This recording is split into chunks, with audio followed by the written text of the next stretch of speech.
We're going to talk about my 5 favorite tools that leaders can use to help them grow in self-awareness. Okay, tool number 1 is structured reflective practices.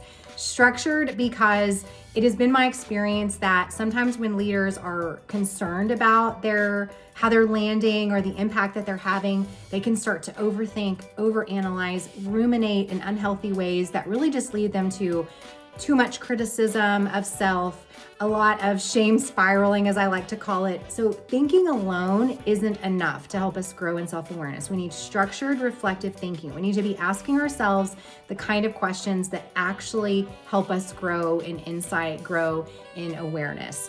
So there are lots of different ways that you can do this. Maybe you build in a rhythm at the end of your work week. Maybe it's a Friday afternoon, or maybe you do it Sunday evening before you head back to work on Monday, where you kind of review the week prior and you think about, what went really well, what maybe were some areas where I could grow or I could improve. It's adding just a little bit of structured thinking into your communication rhythms that could make a very, very big difference for you.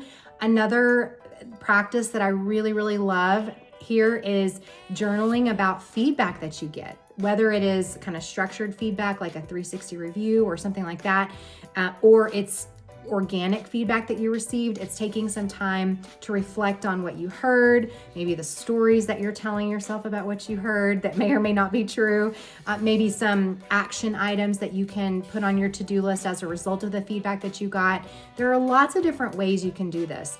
My favorite way to help leaders grow in self-awareness with structured thinking is putting in front of them questions that are going to help you access the parts of your brain that lead to kind of positive thinking. So here are a couple of questions. This is not exhaustive, but a couple of questions that might be helpful for you.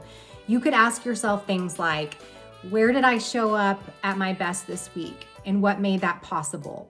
Where did I feel tension, defensiveness, or frustration? And what might that be telling me?